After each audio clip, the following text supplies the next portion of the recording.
কন্যা সন্তানের জন্য বাবা হলেন তার প্রথম ভালোবাসা। মেয়ের নিরাপত্তার সবচেয়ে বড় আশ্রয় হলেন বাবা। বাবার মাঝে মেয়েরা একজন অভিভাবকের পাশাপাশি বড় বন্ধু খুঁজে পান। কিন্তু খুলনায় ঘটল এক মর্মান্তিক ঘটনা।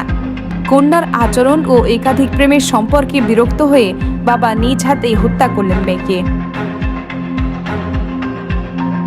পুলিশের ভাষ্য অনুযায়ী ঘটনার রাতে মা ও মেয়ের মধ্যে বাকবিতণ্ডার ঘটনা ঘটে। এক পর্যায়ে মা আরিফা ইয়াসমিন সীমা মেয়েকে চড় থাপ্পড় দেন।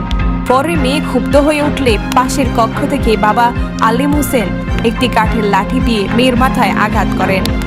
এতে অতিরিক্ত রক্তক্ষরণের কারণে তার মৃত্যু হয়। তার মেয়ে বিভিন্ন ছেলেদের সঙ্গে অবৈধ প্রেমের সম্পর্ক গড়ে তোলে, যার ফলশ্রুতিতে তাদের মধ্যে পারিবারিক কলহের সৃষ্টি হয়। উক্ত পারিবারিক কলহের কারণেই নিজ কন্যা আরফানা হোসেন নির্জনাকে হত্যা করেন।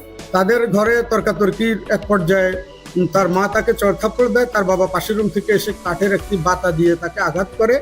যদিও তিনি তার বক্তব্যে উল্লেখ করেছেন তাকে শরীরে আঘাত করার উদ্দেশ্য ছিল, সেই আঘাতটি তার মাথায় লেগে মাথা ফেটে যায়। প্রচুর রক্তক্ষরণ হয়, এভাবে সে মৃত্যু কোলে ঢলিয়ে পড়ে।